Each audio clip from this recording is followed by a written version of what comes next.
teman-teman, jadi hari ini aku mau presentasiin makalah yang udah aku buat. Makalah PPT.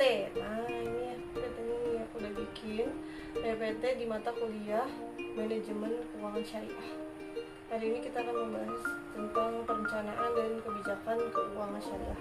Ini aku bikin PPT-nya by Canva ya. Ramai kan? Nanti kapan-kapan aku videoin pas aku bikin Canva, dan juga aku bikin materinya ini di Google Docs supaya tidak memenuhi memori laptop ini, karena kan dia langsung disimpan di Google gitu, dan dia bisa nge-link dokumennya. Jadi kalau kita ngirimin link ini ke WhatsApp manapun, dia langsung otomatis kebuka materi.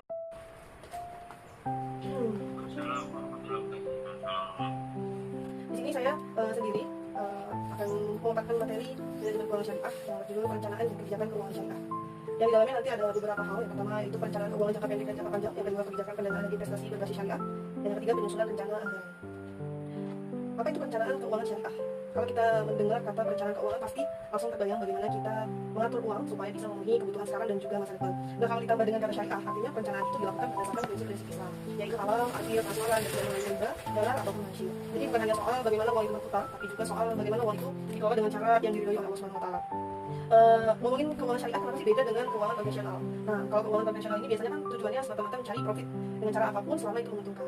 Seperti pinjam modal dengan bunga yang tinggi pun itu dianggap sah asal menghasilkan laba. Sedangkan dalam keuangan syariah itu kan tujuan akhirnya bukan hanya profit, namun juga keberkahan, yaitu kebahagiaan dunia dan juga di akhirat. Maka dari itu semua instrumen yang digunakan itu harus sesuai syariah. Jadi kalau ada riba ataupun transaksi yang merugikan salah satu pihak, itu tidak diperbolehkan gitu. Lalu mengapa sih penting kita membahas perihal ini? Karena perencanaan keuangan syariah ini yang pertama bisa membantu kita mengatur strategi jangka pendek. Misalnya supaya perusahaan tetap mempunyai likuiditas yang sehat. Lalu yang kedua bisa juga untuk jangka panjang. Misalnya merencanakan suatu investasi, ekspansi usaha ataupun penerbitan suku.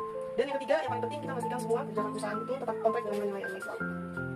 Nah, kita membahas dulu perencanaan keuangan jangka pendek. Teman-teman, yang dimaksud jangka pendek di sini yaitu adalah rencana keuangan yang biasanya berlaku kurang dari 1 tahun. Tujuannya apa?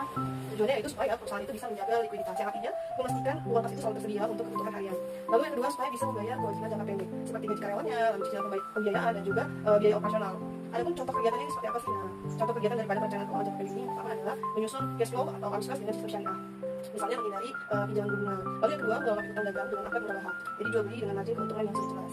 Yang ketiga menggunakan pembiayaan jangka pendek berbasis murabahah, yaitu kerjasama modal dan dari hasil, bukan hanya pinjam dengan bunga. Nah, setelah perencanaan keuangan jangka pendek ada juga perencanaan keuangan jangka panjang. Kalau tadi jangka pendek, sekarang kita bahas keuangan jangka panjang, yaitu rencana keuangan untuk lebih daripada 1 tahun. Tujuannya ini dia berbeda dengan tadi yang jangka pendek, dia lebih strategis. Yang pertama mendukung pertumbuhan perusahaan, lalu yang kedua membiayai ekspansi usaha, dan yang ketiga menjaga keberlanjutan bisnis dalam jangka panjang. Adapun contoh kegiatannya, yang pertama investasi